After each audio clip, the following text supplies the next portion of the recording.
Hello everyone, very good morning to all of you. दिन की शुरुआत करेंगे 4 जनवरी 2023 के करंट अफेयर के साथ। पीडीएफ का लिंक आपको एग्जाम इंजन एप्लीकेशन पर मिल जाएगा। एग्जाम इंजन एप्लीकेशन को आप गूगल प्ले स्टोर से डाउनलोड कर सकते हो। इस ऐप के अंदर आपको फ्री स्टडी मटेरियल का ऑप्शन मिलता है। उसी के अंदर आप डेली की पीडीएफ आंसर की के साथ डाउनलोड कर सकते हो। इस पीडीएफ की खास बात है कि इसमें सिर्फ करंट अफेयर्स ही नहीं, डेली के करंट अफेयर्स से जुड़े हुए जितने भी स्टैटिक जीके के पॉइंट हैं वो भी आपको मिलते हैं। तो चलिए शुरू करते हैं, लेकिन सबसे पहले बात करेंगे कल के क्वेश्चन की। कल मैंने आपसे एक सवाल पूछा था कि प्रोटेक्शन एंड सिक्योरिटी, ये इनमें से कौन सी फोर्स की टैगलाइन है।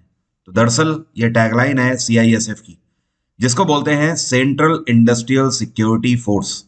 सीआईएसएफ भारत की पैरामिलिट्री फोर्सेस में से एक है। इसकी स्थापना 1969 में करी गई थी और इसका हेडक्वार्टर है नई दिल्ली। तो हिंदी में बोले तो इसको बोलते हैं संरक्षण और सुरक्षा। जैसा कि इसका नाम है सेंट्रल इंडस्ट्रियल सिक्योरिटी फोर्स, तो ये जो पैरामिलिट्री फोर्स है ये भारत के इंडस्ट्रियल एरियाज में डिप्लॉय करी जाती है। जैसे कि आप एयरपोर्ट्स में देखेंगे तो वहां पर जो सुरक्षा हाथ में होती है जिसके, वही सीआईएसएफ यूनिट है। इसके अलावा आप मेट्रो में जाकर देखेंगे तो मेट्रो में जो फोर्स आपकी सुरक्षा के लिए होती है वो भी सीआईएसएफ ही होती है। तो चलिए अब शुरू करते हैं आज के करंट अफेयर। आज का पहला क्वेश्चन है कि साल 2023 जो है ये international year of which thing के रूप में मनाया जा रहा है। मतलब 2023 को पूरी दुनिया कौन से अंतरराष्ट्रीय वर्ष के रूप में मना रही है। तो इस साल को इंटरनेशनल ईयर्स ऑफ मिलेट्स के रूप में मनाया जा रहा है।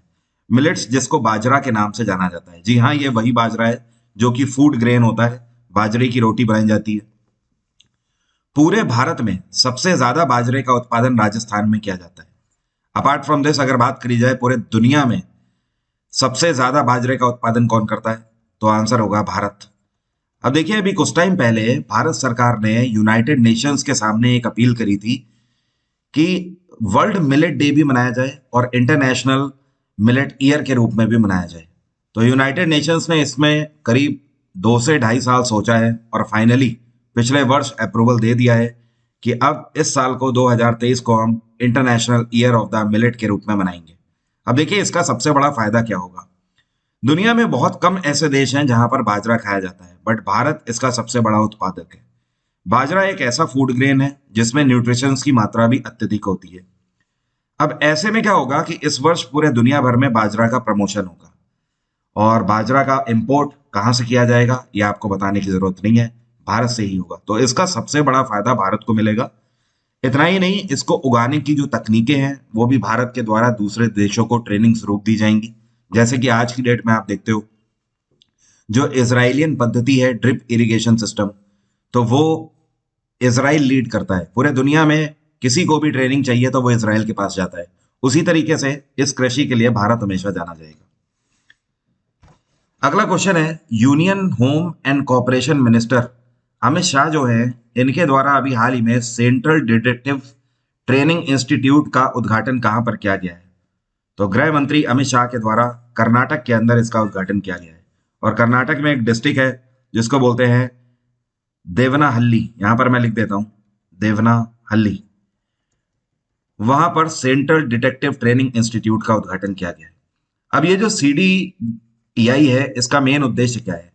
जो हमारी पुलिस फोर्सेज हैं और पुलिस फोर्सेज में भी डेप्यूटी SSP रैंक तक के जो अधिकारी हैं उनको ये इन्वेस्टिगेशन के लिए ट्रेनिंग देते हैं कि आप किस तरीके से फॉरेंसिक्स कलेक्ट करोगे एंड ऑल।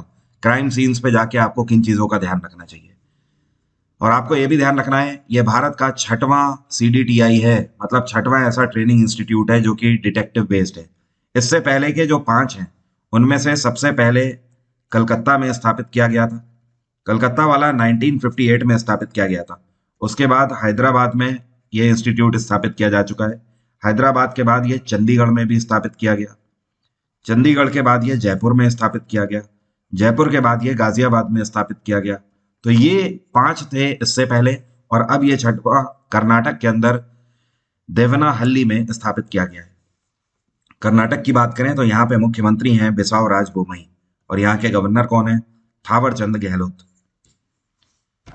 अगला क्वेश्चन है, ये कौन सी आर्म्ड फोर्स है जिसके द्वारा जम्मू कश्मीर में श्रीनगर में जश्न चिल्लई कला मनाया गया। तो जश्न चिल्लई कला अभी हाल ही में मनाया गया है सीआरपीएफ के द्वारा, और इसकी शुरुआत कब से हो गई है? तो 21 दिसंबर से इसकी शुरुआत हो गई है। ये 29 जनवरी तक अब से हर साल मनाया जाएगा। इसका मेन उद्देश्य क्या है? देखिए, ये है क्या कि वहां पर सीआरपीएफ के द्वारा कई सारी तरह तरह की प्रतियोगिताएं कंडक्ट करी जाती हैं। जैसे कि आपका ड्राइंग हो गई, मतलब आर्ट वगैरह हो गई, और डिबेट आप बोल सकते हो, ग्रुप डिस्कशन हो गया, बैडमिंटन हो गया, सिंगिंग हो गया, ठीक है, और चेस हो गया। इस तरीके की प्रतियोगिताएं कंडक्ट करी जाती हैं। जिससे क्या है कि वहाँ के जो लोग हैं, जो कश्मीरी लोग हैं, जो जम्मू के लोग हैं, वो कहीं ना कहीं good and healthy relationship develop कर पाएं फोर्सेस के साथ। सीआरपीएफ की बात करें तो इसकी स्थापना 1939 में करी गई थी। इसका हेडक्वार्टर है नई दिल्ली, और सीआरपीएफ के डायरेक्टर जनरल हैं सुजोय लाल थाउसेन। क्या नाम है? सुजोय लाल थाउसेन। अगला क्वेश्चन है, भारत ने अभी कौन से देश के साथ मिलकर डिफेंस और मिलिट्री कॉरपोरेशन को लेकर कई सारे पैक्ट्स पर हस्ताक्षर किए हैं? तो भारत ने साइप्रस के साथ इन सभी पैक्ट्स पर हस्ताक्षर किए हैं। एक्चुअली पैक्ट्स और एग्रीमेंट्स कई सारे हैं, लेकिन ये सारे के सारे डिफेंस और मिलिट्री कॉपरेशन को लेकर हैं। दरअसल ये तब हुआ जब अभी भारत के external affairs minister doctor S Jaishankar Cyprus की यात्रा में गए, और साइप्रस के बाद वो ऑस्ट्रिया की भी यात्रा पर वहीं से निकलेंगे। तो एक कंप्लीटली ऑफिशियल विजिट है। पहले आपको मैं दिखा देता हूँ साइप्रस है कहाँ। साइप्रस दरअसल मिडिल ईस्ट कंट्री है। जैसे आप मान लो ये है भारत, और भारत से जब आप इधर ऊपर की तरफ थोड़ा नॉर्थ वेस्ट की तरफ जब आप जाओगे ऐसे, तो आपको पाकिस्तान मिलता है। पाकिस्तान के आगे अफगानिस्तान, और आगे आप चले जाइए तो वेस्ट की तरफ जाते जाते आपको इराक मिलता है। देन आपको देख सकते हो यहाँ पर सीरिया है, देन टर्की है। तो ये यहाँ पर जो छुपा हुआ है ना, यही है आपका साइप्रस। और ये जितना भी हिस्सा है आप देख सकते हो, ये भूमध्य सागर का हिस्सा है, जिसको अंग्रेजी में मेडिटेरेनियन सी बोलते हैं। तो जो साइप्रस है, ये एक आइलैंड कंट्री है। आइलैंड कंट्री मतलब समझते हैं ना, चारों तरफ समुद्र से घिरा हुआ कंट्री है। तो अगर देखा जाए तो इसके आसपास कौन सा है? ये हो गया लेबनान, जिसकी कैपिटल है बेरूत। इधर ये सीरिया हो गया, इधर ये टर्की से घिरा हुआ है, और ये नीचे की तरफ अगर देखा जाए तो इजिप्ट है। इजिप्ट की कैपिटल है ना कायरो। और इधर देखा जाए तो ये है जॉर्डन। जॉर्डन की कैपिटल है अमान। तो इन देशों से घिरा हुआ है साइप्रस। यहाँ पे गए हैं डॉक्टर एस जयशंकर, और इनके साथ हमने ये पैक्ट साइन किया है। साइप्रस की कैपिटल क्या है? इसको बोलते हैं निकोसिया। क्या बोलते हैं? निकोसिया। घाना की कैपिटल है अक्र। सूडान की कैपिटल क्या है? इसको बोलते हैं खर्तुम। खर्तुम इसको बोलते हैं। और ऑस्ट्रिया की कैपिटल है वियना। अगला क्वेश्चन है, which of the following company through its subsidiary will complete the acquisition of Ford India's manufacturing plant in Sanand?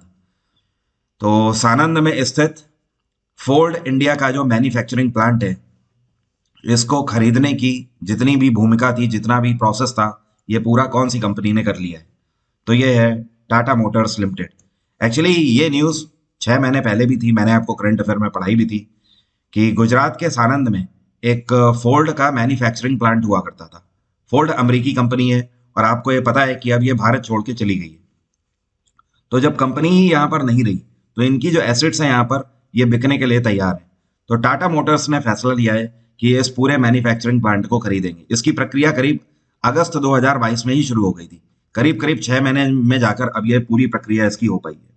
तो टाटा मोटर्स ने फैसला लिया है कि इस प्लांट के अंदर जितनी भी जमीनें हैं, जमीन के साथ साथ जितनी भी बिल्डिंग्स हैं, बिल्डिंग्स के अलावा उनके अंदर जितनी भी मशीनरी है, ये सारी चीजें टाटा एक साथ खरीद लेगा। और टाटा ने इसके लिए इनको दिए हैं फोर्ड इंडिया को 725.7 करोड़, मतलब करीब करीब आप बोल सकते हो 725 करोड़ में ये प्लांट बिका है, और टाटा ने इसको एक्वायर कर लिया है। टाटा का इसको लेकर एम ये है कि आने वाले समय में टाटा इसको इलेक्ट्रॉनिक व्हीकल का मैन्युफैक्चरिंग प्लांट बनाएगा। वैसे भी इस टाइम पर इंडियन ऑटोमोबाइल मार्केट में टाटा बूम कर रहा है इलेक्ट्रॉनिक व्हीकल्स को लेकर।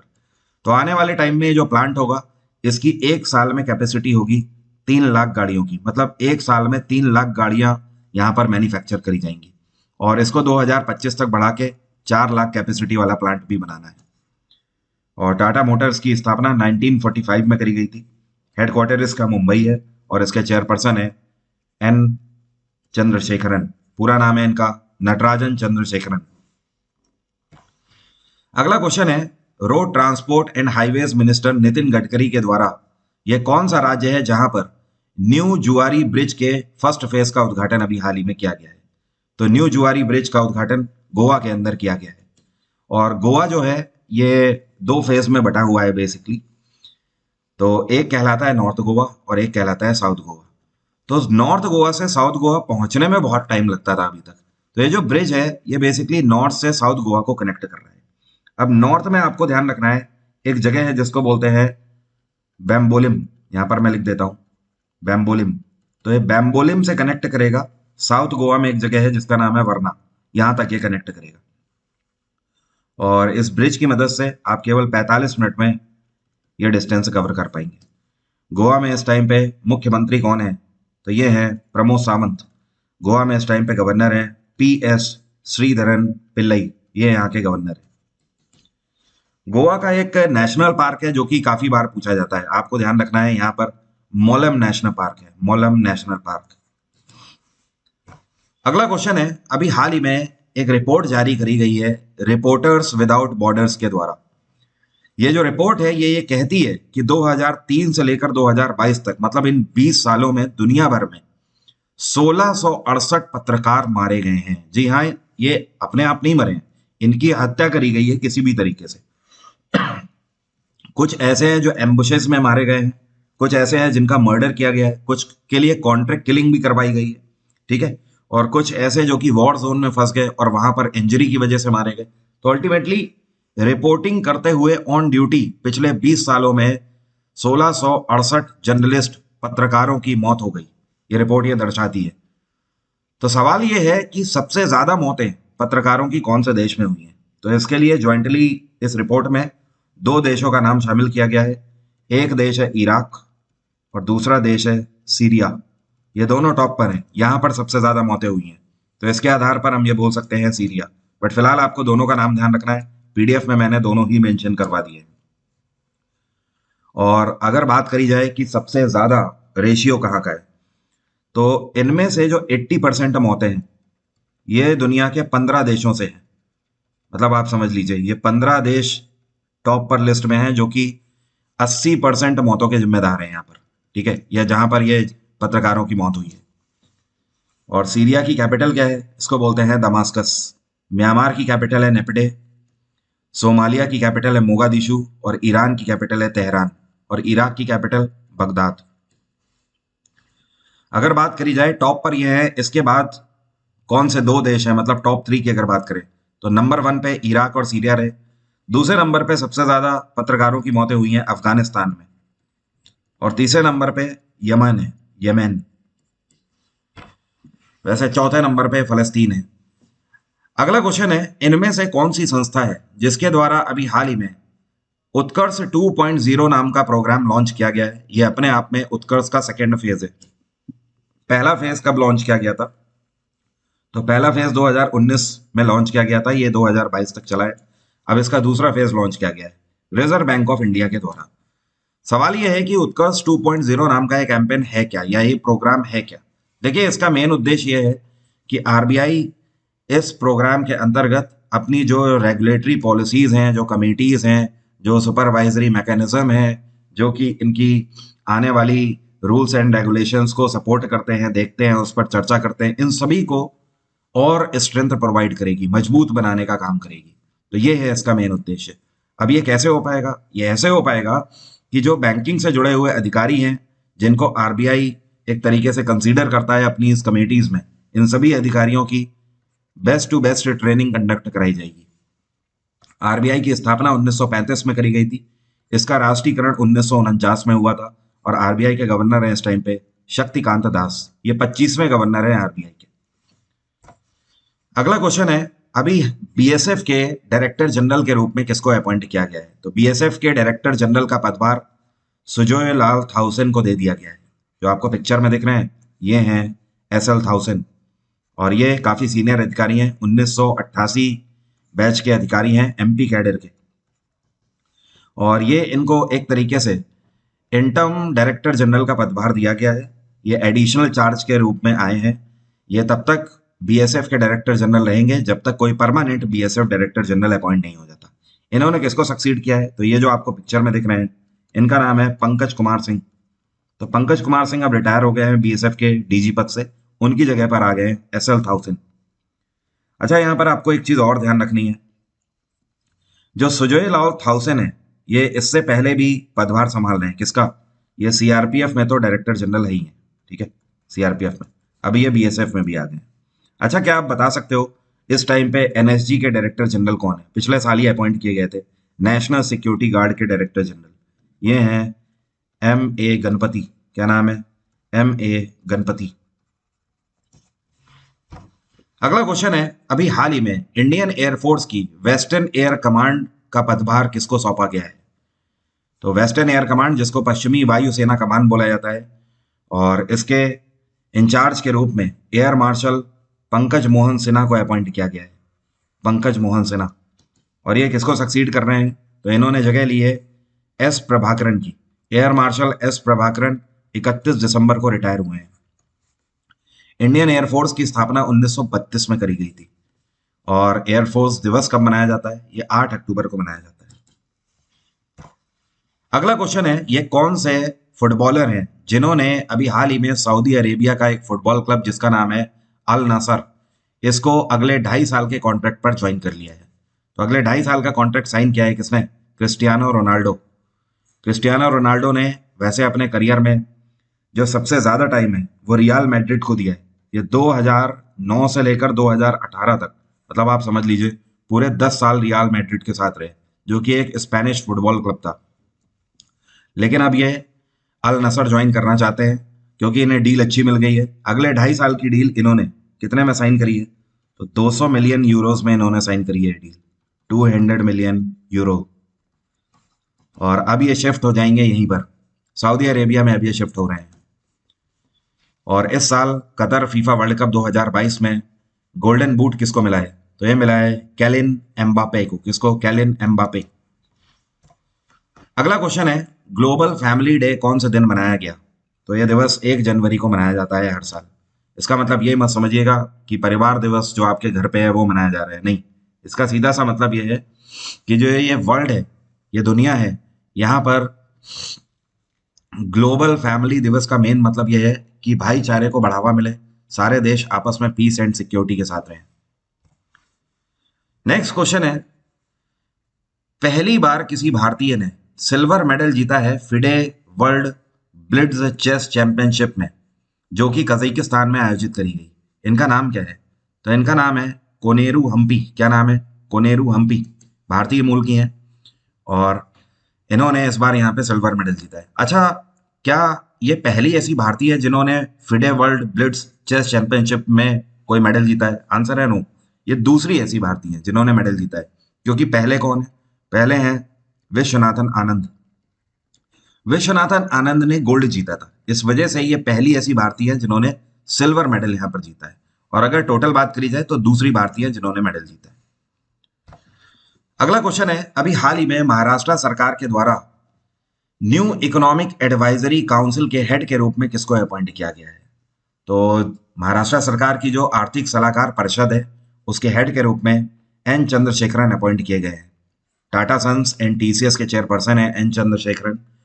और कहीं ना कहीं इतनी बड़ी संस्थाएं संभालने का जो पदभार है इनके ऊपर, ये इनका एक्सपीरियंस दर्शाता है, जिसके लिए महाराष्ट्र सरकार ने इनको ये रिस्पॉन्सिबिलिटी दी है। महाराष्ट्र सरकार का लक्ष्य है कि अगले 2 सालों में ये सरकार चाहती है कि महाराष्ट्र 1 ट्रिलियन की इकोनॉमी बन जाए। और ये हो भी सकता है क्योंकि पूरे भारत में जीडीपी का सबसे ज्यादा योगदान महाराष्ट्र से ही मिलता है। और ध्यान रखिए, भारत सरकार का टारगेट है कि 2025 तक भारत को 5 ट्रिलियन की इकोनॉमी बनाना है। अब मेरा आज का सवाल आपसे, आप में से कितने लोग बता सकते हैं हॉल नेल्सन वर्ल्ड का यूज इनमें से कौन से खेल में किया जाता है? पता है तो कमेंट बॉक्स में लिखकर बताइए, देखते हैं कितने लोग आप में से बता पाते हैं। एग्जाम इंजन से आप दिसंबर 2022 के स्टैटिक जीके और करंट अफेयर की मैगजीन ले सकते हो, ये अपलोड हो चुकी है। तो आज की बात यहीं तक रहेगी। Thank you everyone, take care, have a nice day, आपका दिन मंगलमय हो। अगर आपको नहीं पता है तो बता दूं, वरुण अवस्थी चैनल पे डेली रात में 10 बजे मैंने do you know 2.0 series static GK की स्टार्ट करी है। अगर आप उसे देखना चाहते हैं तो 10 बजे का रिमाइंडर लगा के रखा करिए। ये सप्ताह में 5 दिन क्लास हो रही है। इसको आप देखें क्योंकि ये भारत की सबसे ज्यादा सक्सेसफुल स्टैटिक जीके सीरीज है आज तक की। इसका 1.0 वर्जन हजारों स्टूडेंट्स को फायदा दे गया, और 2.0 जो वर्जन है, मेरी कोशिश रहेगी कि इससे लाखों स्टूडेंट्स को फायदा मिले। तो आज की बात यहीं तक, कल फिर सुबह 4 बजे यहीं पर मुलाकात होगी। Thank you so much, have a nice day, take care, bye bye, आपका दिन मंगलमय हो।